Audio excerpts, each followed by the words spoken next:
Why don't we jump in? Dr. Forshaw, Tessa, I'm really excited to have you here with us today. Um, we have been having a lot of conversations with some really stellar folks about how do we build economic mobility, especially for young people, and how do we do that at scale. So, for example, Michael Itzkowitz, who built the college scorecard, came and talked about like different outcomes within higher education and how do we create transparency in a less broken marketplace around higher education for young people. Um, Bailey Cato and the TNTP team talked about their paths of opportunity work. Julia Freeland Fisher, who you may know, made a bold case around the importance of social capital for young people's journey. And Michael Horn has expanded our frame to think about career navigation as a learnable skill and something we can improve on. So today I'm excited to go a little bit deeper with you, not just to think about what students need, but how do they actually learn career navigation skills? How do they learn the skills that will set them up to be successful in their future lives? And think about like, what does this mean in today's world in the era of AI with disruptions to the labor market? What is entry level work looking like? And how do we prepare people to be adaptable and what skills they need to be successful in that context? I'm excited to introduce you, and I thought I'd do it because it's a long and impressive bio. And now I know the secret to accomplishing so much at the not quite ripe age of 40. But Dr. Tessa Forshaw is one of the few people I know working at the center of all of these big and important questions. Tessa is a cognitive scientist and co-founder of the Next Level Lab at Harvard's Graduate School of Education, which sits inside Project Zero, where I'm very proud and happy to be a senior advisor to Tessa and the lab team. She's the incumbent faculty chair of workforce and workplace learning and the faculty director of workforce learning and workforce learning and innovation initiative at the Harvard Graduate School of Education. And Tessa, do you want to show off your new business cards? Oh, I Just just got put the them sneak away. peek. I just Okay, put too them bad. away. um, her dissertation studied how learning transfer happens in workforce settings and found something that connects directly to the conversations we've been having here, that the transfer doesn't happen in isolation, it happens within social constructs, which has big implications to how we're designing our school systems and workforce systems. You're also the co-author of Innovationish, which came out last I, fall, was nominated for the I Financial have that here. Times. There you There go. we go. Business Book of the Year. And we got to know each other because we collaborated on a project and we used some of your data from the Workforce Almanac at the Harvard Project on Workforce, which was the first comprehensive directory of 20,000 plus workforce training providers in the US. Tess is also the recipient of the Fast Company Design Award, multiple Core 77 Design Awards, and the very proud Australian and Mhm. Australian American Chamber of Commerce Innovation Award. So, Tessa, thank you for coming today. Super excited to have you. This is a great group. The risk of webinars, in my experience, is that they can be boring. And a good anecdote to, I mean, that of course wouldn't happen with you, Tessa, but that is the risk that we should be aware of. And a great anecdote to that, and something I like to invite folks to do, is to please interrupt us, come off mute. This is such a like powerful group of practitioners and policy leaders and funders thinking about how do we drive economic mobility at scale for young people in our country. So please come off of mute and like let's make this a rich conversation. To get us started, Tessa, will you share a little bit about the fast fish framework and what does that mean? Yeah, absolutely. So, uh, quite a while ago, a group of scientists at MIT were studying how fish move. So they wanted to understand how is it that a fish moves through water? How does it propel itself forward? And it might sound obvious to many of us, but it actually took them a really, really long time to figure this out. And they couldn't figure it out until one day, one of the junior scientists on the team decided, hey, how about we put the fish inside the fluid medium, inside water, so we can watch it in water and then understand how it moves instead of observing it on land, like observing no longer alive fish on land, images of fish, designs of fish, etc. And what they noticed when they started to study the fish in its context was that it created vortices, and it used those vortices to propel itself forward. And so it used the environment to be able to do things that its physiology wouldn't have allowed it to do without manipulation of the environment. So we take this analogy at the Next Level Lab quite seriously because it says to us this sort of fundamental principle that we have, and that is that you can't isolate learners from the contexts and the environments in which they live and operate and function and learn in, and that we think that learners are going to thrive when they are enabled to have the agency to create vortices in their context that they can use to propel themselves forward. And so through this sort of idea, we came up with a series of kind of core components. So that idea that they can modify their context, they can create vortices. So that would be that they could modify their physical context, their social, emotional environments, their cognitive environments. And we see them sort of as doing that through a series of different practices and behaviors. But at the core, that's sort of the principle, this idea that they're agentive and able to leverage the context around them, or at least we believe learners should be enabled to be agentive and leverage the context around them, although recognize that that's not always the case. And let's double click on that. Like, what does it mean to be agentive? That word means a lot these days. But in the context of young people and learners, like how have you seen this come to life in some of your research? Yeah, so in my colleague Megan Casalino, in her research, she has an example of this that I actually love. She studied an apprenticeship program, or sorry, an internship program at a multinational consulting firm, and the internship program was for folks from typically marginalized and vulnerable populations in workforce development programming, so non-traditional or non-degree programming. And in this internship program, they saw that students who were enabled to be agentive did things like discuss how they moved their desk from sort of where it was in the office to a clear space over there because there was more light, and they knew that that would help them have more attention throughout the day. Or how another student or another intern was taking on a project, a new project, and set up a series of cadences and asked for that meeting cadence ahead of time, and had them blocked on the calendar in the future just in case they needed them, rather than sort of like responding passively to the need later. So those are two, I think, really like concrete work examples of learners being agentive. I just had a flashback to my first year as a middle school teacher, and I set up a coffee maker and tea maker in my room so that I could have access Agentive, to my right there. caffeine dream drip. I would say metacognitive and agentive, right? Because you recognized that if you didn't have coffee, you would probably be tired and grumpy, and you needed to Exactly. implement a strategy. Elisa, thank you for that comment. And yeah, let's light up the chat and just share where folks are coming from. There's a lot of incredible practitioners in the room. Elisa, would you be willing to come off mute and ask that question? That's actually very aligned to where I was going to go. Sure. I've got a lawnmower in the background, so sorry if that comes through, but Alyssa Klein in Rochester, New York. And when and HGSE alum, so I'm really glad to see this. So when I hear you talk about agentive, it sounds like it's about preparing students to like take and feel ownership over things, to be proactive, and to set a context where they have autonomy to act on those things. Is that an accurate understanding? Yes, absolutely. So we think about it as, having the inclination and the disposition to actively modify their context and to leverage these sort of contextual assets We also, though, do think about it as I would just add to your sort of ownership, productivity, autonomy. I would add also that they are metacognitive.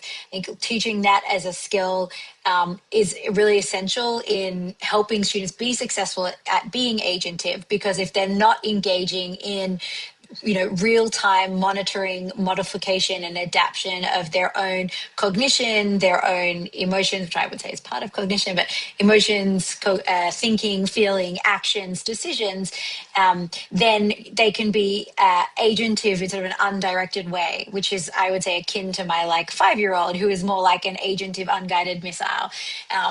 And so, that's, I think, what we don't want to set them up to be, is to have proactivity and deliberate intention and all of these things, but without the metacognitive element as well. Tessa, tell us about where the Next Level Lab came from, like why I set up a lab, and what the intention and purpose was. And then maybe we could bridge into what are the 4 qualities of a next level learner? Yeah, great question. So Next Level Lab came out of a relationship with Accenture Corporate Citizenship. So they're the sort of 501c3 giving arm of a different multinational consulting firm. And they fund an initiative, or their initiative is called Skills to Succeed. And so their focus is on supporting people to have pathways to better jobs or pathways to entrepreneurship. And one of the things that their North American managing director, Robin Boggs, was really starting to notice was that when people were talking about the programs that they designed and seeking investment and support, they were talking about learning as content delivery and not really learning as a cognitive or neurobiological process. And that's sort of I think a little bit of a problem if you think about it, because just if you think that sitting through content like a bum in a chair means that you have learning at the end of it and therefore behavior change, you're going to be quite disappointed in your investment, right? And maybe that's also what we saw with massive open online courses and things like that. So Next Level Lab started as an effort to think about how do we bring the learning sciences to life in the context of workforce development and workplace learning, and really help reframe learning as a cognitive process that is enabled and inhibited by environmental factors, or I should say often by hormones or neurochemicals that are triggered or released as a result of environmental factors and contextual factors. Yeah.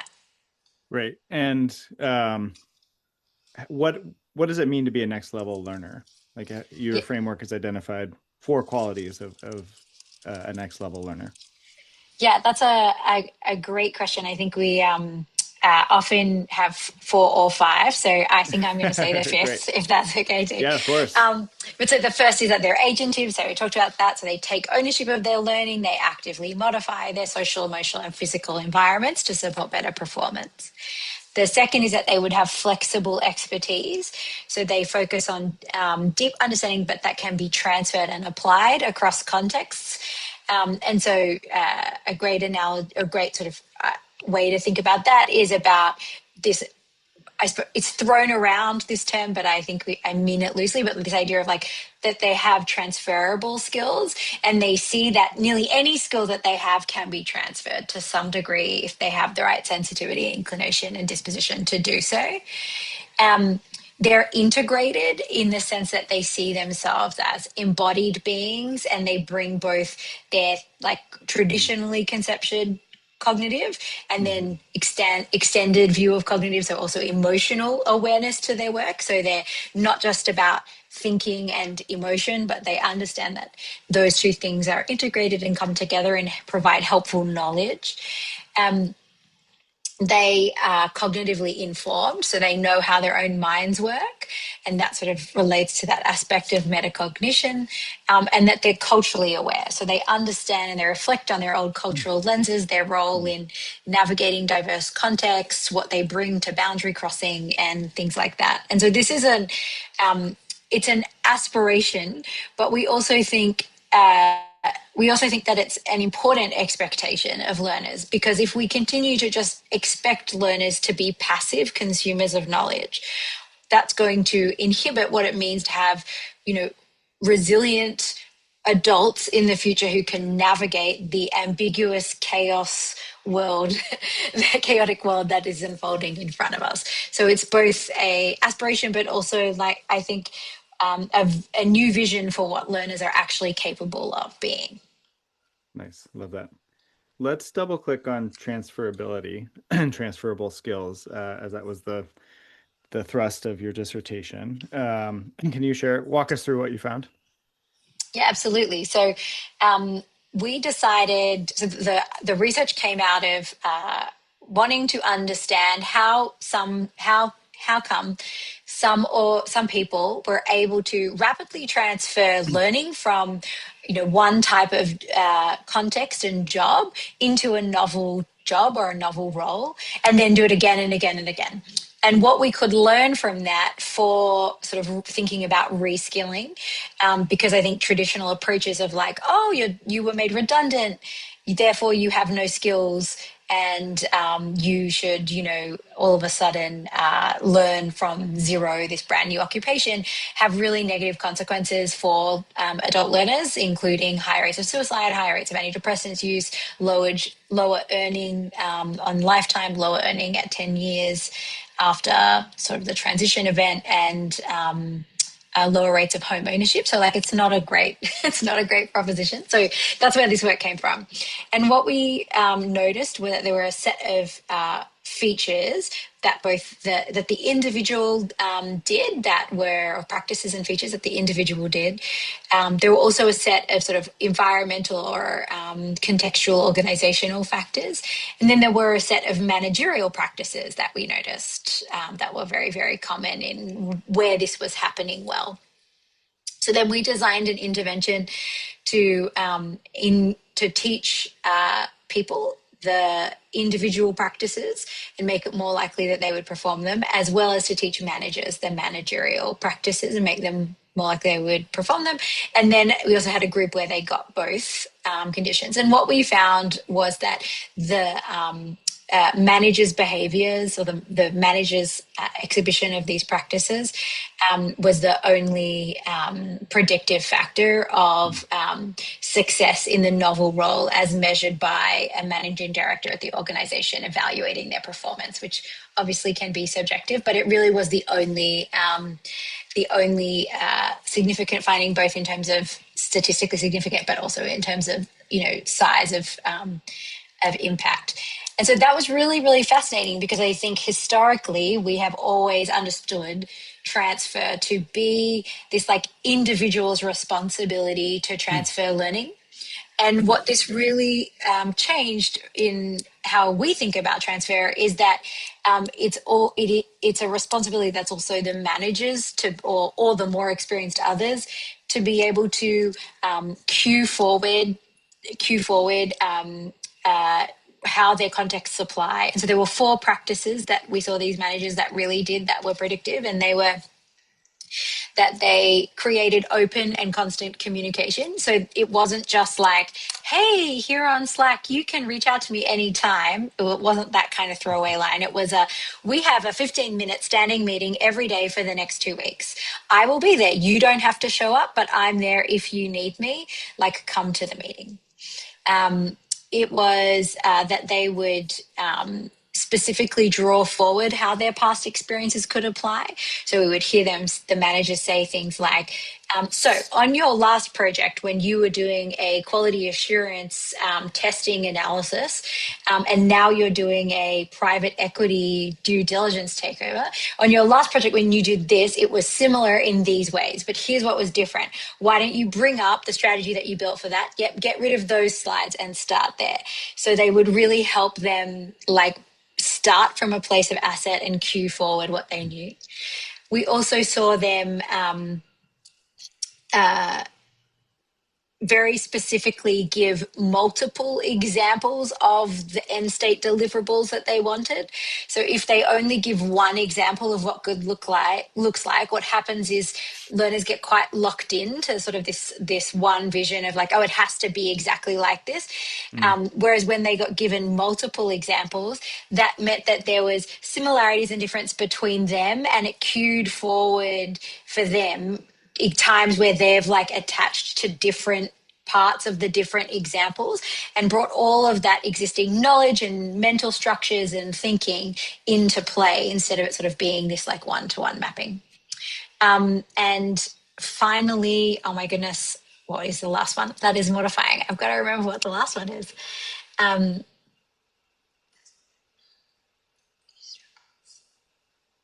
I can't for the life of me remember off the top of my head. That's terrible. But they are all in this sort of similar vein.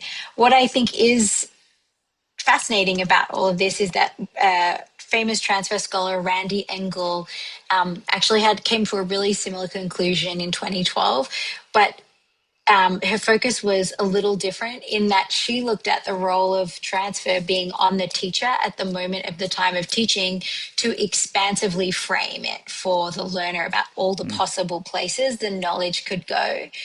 And so if you bring these two social findings together, you really start to see that actually it is the role of the more experienced others to support that connection making and meaning making, and it isn't an individual skill like we have historically thought. And I love that kind of the more experienced other in this role. Do you think that these findings are transferable to be meta to education contexts like K-12 and higher education? And if so, like, what are some of the crosswalks that you would encourage our community to be thinking about? Yeah, so I think a question that I would be, or something that I would be cautioning is taking away from this that like individual practices that support learning transfer are not, that we thought support learning transfer are not at all effective. And the reason I say that is in this particular population, we're really talking about people in consulting firms who are at the very sort of beginning of their career, and they do these, what they call walkabout is the common terminology, where they're rapidly doing really different roles. But they're also folks who've like effectively got jobs at elite consulting firms. And so that means to me, that suggests that these individual practices might not have changed measurably enough without intervention, or there might have been like a false flaw that they all already met. So improving a little bit in them didn't matter. Does that make sense? So a question that I think I often am still left with from this study is if we worked with like a workforce development population where folks weren't already, graduates of elite universities to get into elite consulting firms, if we would see that the individual behaviors actually had a really predictive effect on their success at transfer because they didn't have that sort of false flaw. So I would caution that. That being said, I think that the finding, like Randy Engel's studies are in a K-12 context. And so I think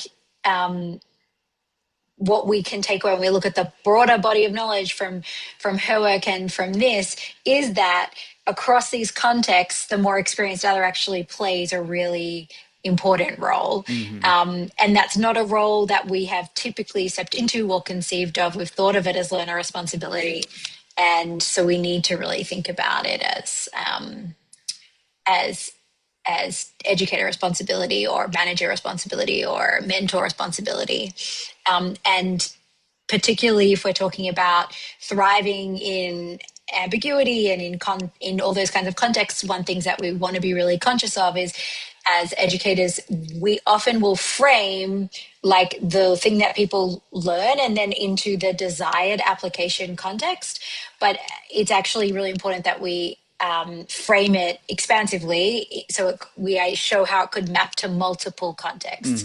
So that could look like if you're teaching, coding, and you bring in alumni of the program, and the alumni is like someone who's gone on to become a software engineer in the code you taught. That's often what happens, right?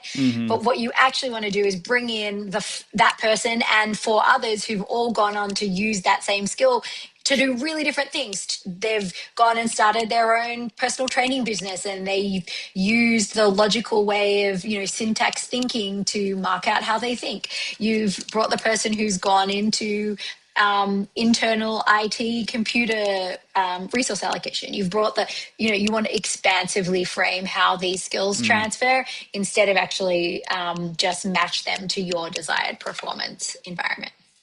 That's a really interesting connection to Carrie's recent research that just came out last week from the Project on Workforce, where she found that with a very different group of people, that career experiences and early career experiences were marked mostly by pivots, not by pathways.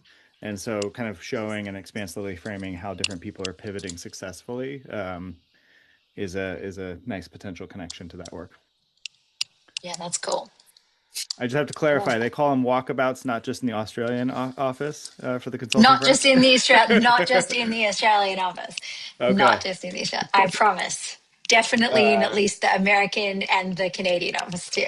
We will take your word for that. Well, we've gone almost a half an hour without talking about AI, which so good on us. And there's some really important things happening in the world today around what the labor market looks like, what work looks like, and therefore what our learning system should look like. And you have shared some really cool and important research with me, and I'm thinking about the study on coaching. And so I just love for you to share kind of what you're learning, what you're researching and studying as AI systems are starting to come online.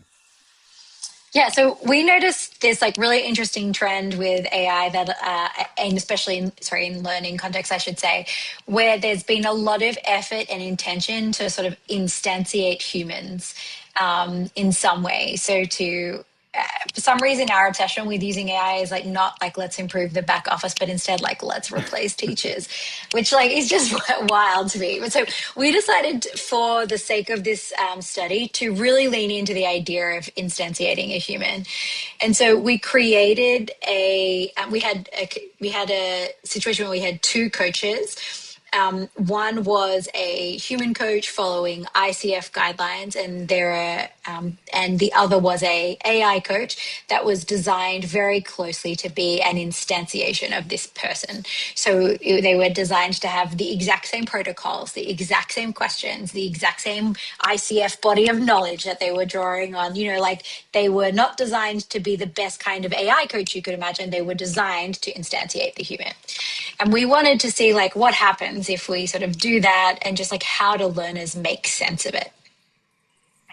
And we found some pretty interesting things. So the first thing that I will say lightly is we didn't have a huge sample, it was 12 participants. And so this is not a generalizable finding, what I'm about to say. I just want to caution that. But we didn't see any performance difference between the groups. So everybody received, either half the group received a human coach and half received the AI coach. And at the end of that, they did a performance task, and we didn't see any meaningful difference between them. That's not the point of the study, but we just felt that was prudent to kind of look at. And then what we did was have the group that received one coach received the other one, and they received the other one, and then they did another performance task. And we still didn't see any meaningful difference. But when we spoke to them throughout the process about their experiences with each of the coaches, what was quite fascinating is that the behaviors that people loved about the human coaching were things like, oh, they really pushed me to reflect and reframe. They asked me so many questions and really elicited deep thinking. I was pushed to understand my own mental model better. It really helped guide me there with how they were thinking, etc. But when we asked them to talk about the AI coach, who is an instantiation of the human coach, they said things along the lines of, I absolutely hate it. It's like a perverse, torture agent. It wouldn't stop asking me questions. I just wanted it to give me an answer. It wouldn't tell me what to do. It was so annoying with all the questions it was asking. Why wouldn't it just give me what the best practices are so I could decide what to do next? It never stopped pushing me to deepen my thinking. It got really irritating and I gave up. So what you notice is that the exact same behaviors that we see it loving the human for, it criticizes the AI agent, the AI coach for. And so that was really fascinating for us because I think it sort of has suggested a few things. One is that there is a relational premium in education that is really important because when we are being asked to learn, we are being asked to engage in desirable difficulty or productive friction. And that is naturally hard. And humans are, it appears to be more desirable containers at supporting us through that development. And so I think that's a really interesting piece because that, to me, comes back to this idea that we often think about learning as being as socio-relational and manifesting between humans. And I think a lot of that is about supporting and guiding people through that desirable difficulty. That's the premise of ZPD. So this isn't actually so surprising, but it was a very fascinating insight. And it also really said to me, this idea of I think we need to stop trying to instantiate humans. That was really the question we had going into this. And if we do want to work with these technologies, which I think we should, there's a lot of potential, why don't we use them for the things that they're incredible at, not stop being so unimaginative that we just keep trying to replace everyone. So an example is these kinds of tools are incredible at processing large amounts of data from unstructured data sources in almost real time. So if we do that, we process large amount of student data from all sorts of different data sources about the student in real time, and we use that to support the educator to make decisions and develop the coaching plan that they're going to administer where they're creating this desirable difficulty container. Isn't that a much more effective use than just trying to replace the human's role in this? Yeah. I love that. Did you say there's a relational premium in learning? Yeah, I think so. I like that. That's a good encapsulation. And I don't have a Harvard PhD. Can you just make sure I'm understanding instantiate correctly? Oh, yes, copy? Sorry. Yeah, so I use that word really intentionally because I'm trying to say to not just copy, but to literally be as close to as possible. So right. we were trying to make the AI in terms of the protocol, the questions it was asking, how it was asking them, nearly indistinguishable from the human, and to do it just like the human is doing it. Great. Thank you. There's a couple of things I knew I was going to learn today. That's a really important finding in AI, and I heard your caution that that's not a full study yet. Can you talk about the role of friction? Maybe two questions from that. Can you talk about the role of friction in learning, and then also the where you see promise with AI, and what are the so pause there. Two questions. Yeah, of course. So we talked about a little bit at the beginning, one of the premises of the lab was to remember that learning is at the beginning a neurobiological process. It's a process of neuroplasticity. That means that we're creating a network, we're creating a neural pathway between two neurons. So it's not the creation of new neurons so much as it is we have a neuron and another neuron and we're forging a pathway between them. forging a pathway between, when you think about it, sand, you've got a point in the sand over here and a point in the sand over there. And if you want to create a connection between these 2 points, if you just like draw really lightly on the sand, it's just going to all fall on top of each other and it's not really going to be a connection. So you need to use a little bit of effort, like get a stick and put it in and use your elbow and like draw the connection between these 2 points. You actually require effort to create the connection. That is true too of neuroplasticity. It actually requires effort. It isn't easy. It doesn't just happen because we want it to. It requires some kind of effort to create a neural pathway. And so because of that, friction is often really, really important because navigating through friction requires some kind of effort. It is not very passive. It's not very easy. But so we talk about, there are other terms like desirable difficulty is often used, or I often call it productive friction. Like it needs to not be the kind of friction that's like, where's my password? I can't remember what my login is. This is driving me crazy. How do I find this? Like that's bad friction. Productive friction is friction that would be driving a learner to create that line in the sand, and engaging enough effort to overcome the friction to do so. So often to me, that means a really successful way of doing that is to be engaging or inciting a learner to be metacognitive. So if we think about one of the challenges with AI right now is that when you get, you're on ChatGPT or Claude and you type in, I need a paper on, why Matisse was influential in his era of art. And then it comes back with, sure, that's such an interesting topic. Here is a 500-word essay that details X, Y, and Z. This will really get the juices going, blah, blah, blah, have a read. None of that is cueing you to be metacognitive. That's telling you this is complete, it's polished, it's finished, it's well thought through. I've thought about all these different things, and you have this beautiful thing at the end that you can take away. That's problematic because typically being metacognitive is cued by struggle, it's cued by uncertainty, it's cued by things being unfinished and messy or contrasting and incongruent. So if we are just engaging with tools that are like giving us these super polished outputs all the time, we're eliminating unintentionally these environmental cues that tell us to be metacognitive.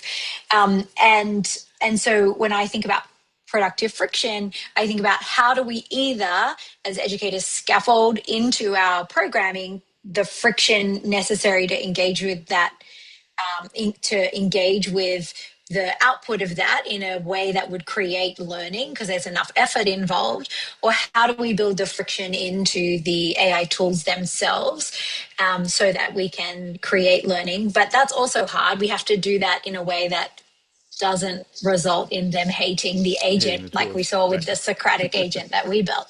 So I think that's one of the things that is going to be so important. I don't think that the tools themselves are going to change as much as we might like. And I think educators are going to have to really start to think about, if I'm using this in my class, which we should be because it's there, exists, it's in the world, how do I build productive friction into the expertise and the activities and the development so that I'm also teaching and helping my students practice metacognition and therefore to create more durable, effortful learning.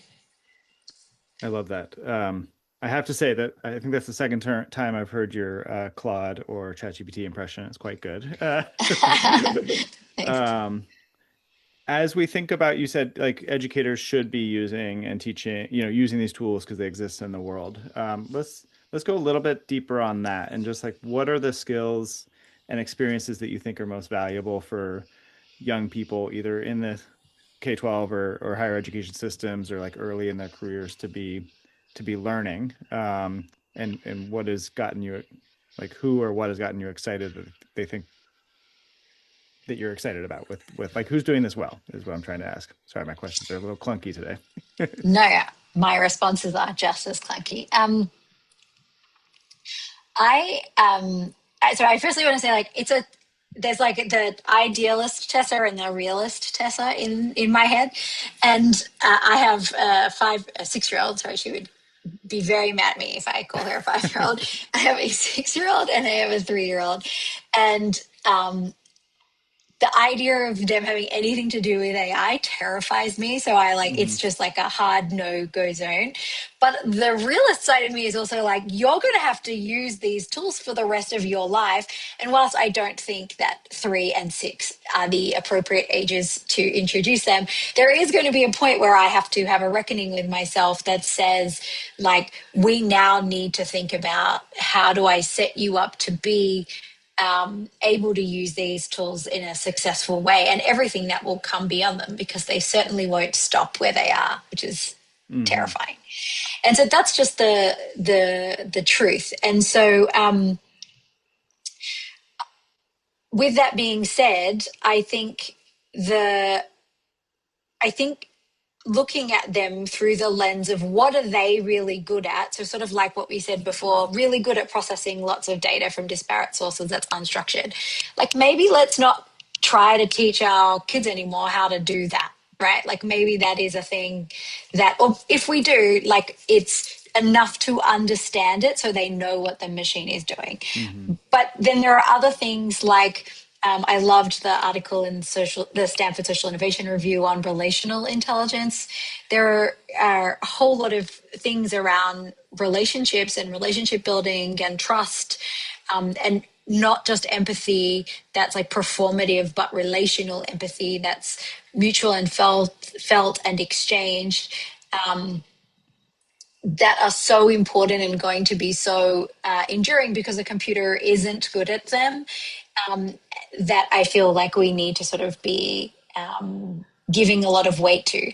But that's hard, because a lot of these soft skills, relational skills, whatever you want to call them, all of these things are like far harder to quantify, right? And therefore far harder to teach. But that's also why a computer's terrible at them. Mm. So it is a little bit of a sticky situation. Um, yeah. Yeah. Does that make sense? So in terms of who's doing it well is a really good question. So I do think there are some companies that from an L&D perspective I'm seeing do it quite well. But a lot of them first went in on automating everything and then realized that they made a mistake, and they automated learning and manager development moments that they shouldn't have. And so they've backpedaled, and now they're making really intentional choices about what to keep human and what to automate. But I think, unfortunately, the examples that I can think of, all of them made the mistake first. And so there is a little bit of me that wonders, like, are we going to make mistakes before it gets better? And is that okay? Because often we're risking learners who trust us, in many cases who are young people, and that doesn't feel particularly ethical. Yeah. I'm tracking on a school system that I won't name, that's an AI first school system, and their strategy is to record students all the time using AI, and then just process all of that data to then say, like, you're good at communication, or you're good at teamwork or collaboration. And that just gives me the heebie-jeebies. Like, I do not think that that's the right strategy for, like, I don't want my kids to go to a school system where they're recorded all the time, and then the big labs are processing that data. So it Yeah, will be, that's terrifying.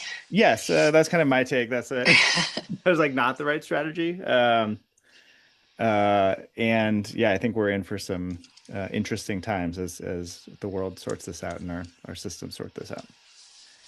And to that point, I think helping learners to understand that there's ambiguity, and that, like, we have a biological response to ambiguity, that often means that we push away from it, we reach for certainty, we want concreteness, and that's okay, because, like, historically that's kept us safe, right? When we heard a bear rustling in the bushes near our encampment, it was probably worth the effort to go and find the certainty to make sure that like everybody was safe, or to move everybody if we knew once we knew what we were dealing with, Mm-hmm. right?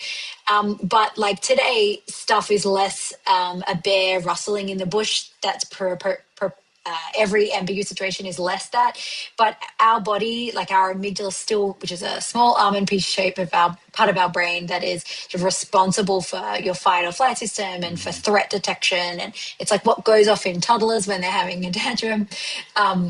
This like the amygdala response is always engaged by ambiguity for everybody, but helping learners recognize that that's something that happens, that's a natural response, but maybe that's not what is, like they don't need that right now. It's okay that they're in Mm-hmm. ambiguity. They are safe. Like sort of helping with that aspect of it, I think is important too.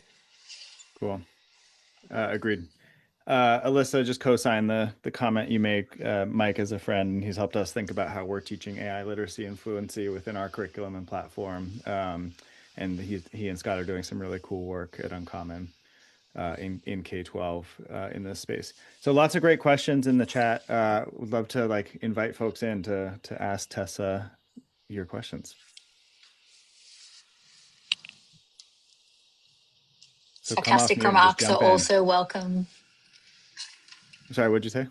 Sarcastic remarks also welcome. Yes. Fact checking the walkabout claims. Yeah, that's it. I'll jump off and in and just say hello. I'm a new person in this community. Tessa, thank you for all this insightful work and provocations. I had a couple of questions that may not be germane to these conversations, but one is thinking about the role of space in the context of thinking about learners as agents, and what is the outer perimeter of the space in which this agency should be enacted? That's one question. The other one would be the embodiment aspect of this. So are the bodies that are being imagined, can they be imagined as social bodies? So I'm thinking in the way it was described in a lot of the language that was being used, it was clear that the learner was an individual as opposed to a social group. So is it different maybe when we talk about these social, relational, and spatial dynamics? And then that seemed to clearly connect with the difference that we might experience with AI in the sense that in spaces, in bodies, in social relations, that friction is something very different than it is mediated through text. So yeah, do those dimensions come out in the way you design these experiments? And what might you think about these sort of nested scales of learning as it relates to these more social bodies? Yeah, it's a great question. So I inherently see learning as a manifestation of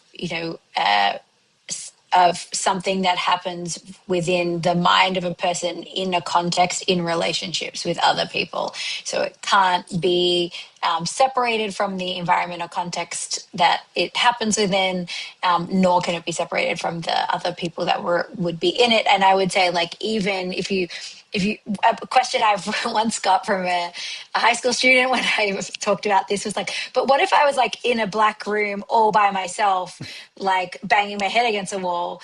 And I was like, well, you would probably learn that hurts, and you are in a context because you're in a black room that has a wall. Like, so you're always, I think, situated in the context, even when it's a black room with a wall. I think you're absolutely right on this line of thinking around embodiment, and learning being shared, and when we take away the human relational aspect and try to replace it artificially, is that part of what causes friction? I don't have like very strong evidence for that, but I would say that that's like theoretically what I also think is happening. I think that there is that sort of relational human premium that is something, a container, like that, whether that be a physical or emotional or social kind of container that's allowing us to experience and navigate friction and learn in more in a way that it feels better for the learners. I have open questions still that, and this is something that I'm hoping in a study that we're just deciding at the moment to look at, is like, even with metacognition, like historically people have studied that also as a very much a product of individual cognition, like even the accepted definitions, thinking about your own thinking, emotions, choices, decisions, actions. Can it be a shared property or an emergent activity of a collective, of a social group, of a group of learners, with their teachers? Can it become a social practice? Like, they're kind of questions that I have, but I think I'm just supposing this on you from the questions that you're asking, but I think I have a shared belief that the context and the situation, or the situative nature and relational nature of learning, is like fundamental, and we have to include that in how we think about AI and its impact on our cognition. I don't know, at the end of the day, brains are in bodies that are in the world, so. Good question. Good response. Thank you. It makes me think about, I think it was one of the Learning Geeks podcast guys was talking about, who are senior advisors of the lab as well, talking about at Accenture, they really wanted their learning center to be like a place where people could relax and really kind of unwind a little bit, and make that a very pleasant experience to come to their corporate learning center. And obviously, like when I was building schools, we thought a lot about what are the implications for spaces, and what do we want those to look like as we're constructing those spaces. Other questions?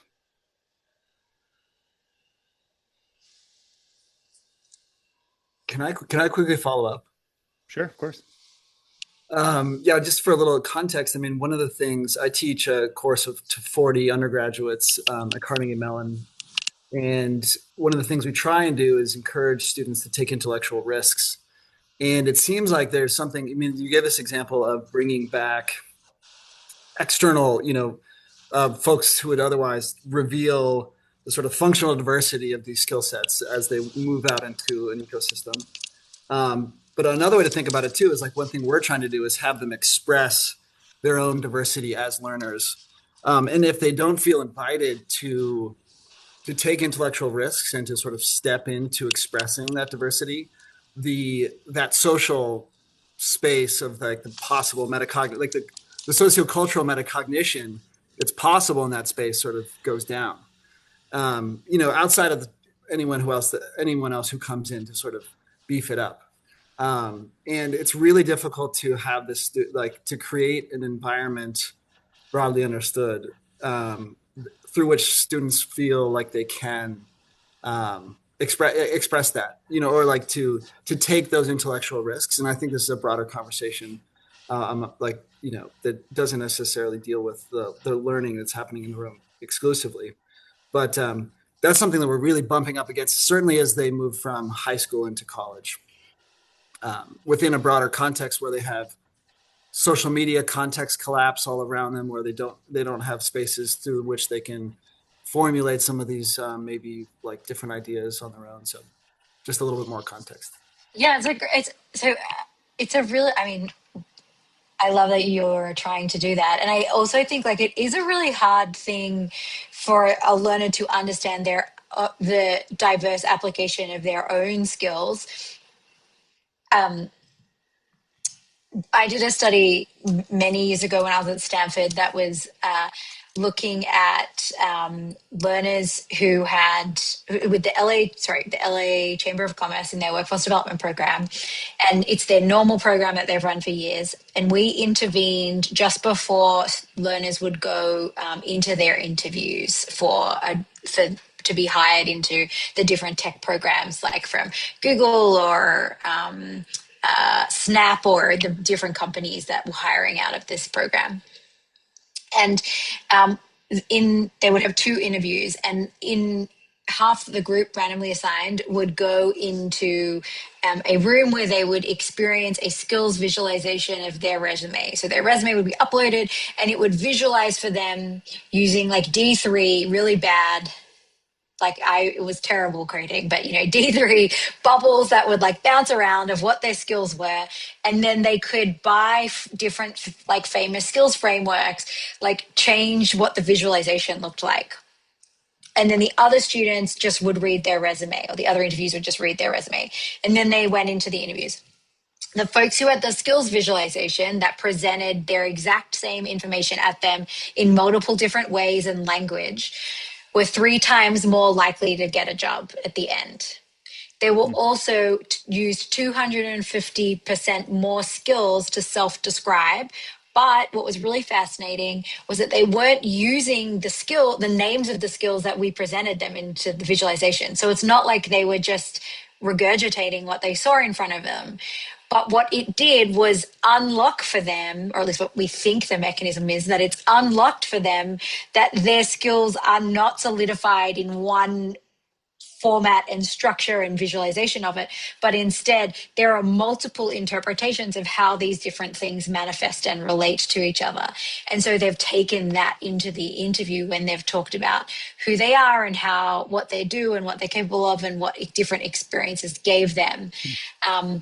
And so that was one of the things that actually started my interest in skills transfer, that study. But so that is just to say to you that one of my insights from that study is that it's actually really hard to think about all of the different ways that your skills apply. But something as simple as helping them visualize it, helping them pull it apart, helping them see it in a few different ways can really help them get going.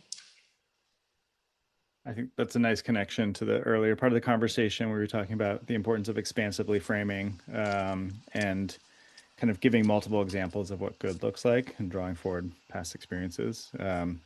Doesn't directly connect, but that's a cool analog there. Well, Tessa, this has been awesome. I'd love for you, this is a powerful group of practitioners and education leaders. Love for you just to share what you hope people are taking away from this conversation, and then how to stay in touch with you and your good work and the lab's great work. Your great work and the lab's great work. I didn't mean to suggest that one was better than the other. No. I mean, and I just really important to say, I'm certainly not the only person in Next Level Lab. The faculty director of Next Level Lab, Tina Grotzer, is the mind behind the fast fish analogy that we use. And she's really shaped that. And Megan Casalino is the program director and has done some incredible work here on metacognition and episodic emotions in learning, like the emotion of awe. So you can find out more about all of us at our website, which is nextlevellab.harvard.gse.edu, I think. Yes, it is. And then also you can follow me on LinkedIn. I might annoy you with my little brain tips that are sort of what I post frequently, but please feel free to get in touch and yeah. Awesome. Well, thank you, Tessa, for sharing more about your work and wisdom. I loved the framing of humans as more desirable containers of difficulty and learning. Hadn't heard that before. And the relational premium on learning. And I'm so excited to see you at the Next Level Lab convening next week in real life. That'll be fun. Yeah, me too. I'm thrilled. I'm thrilled you're coming. And thanks so much for joining us, everyone. Really appreciate you spending an hour with us.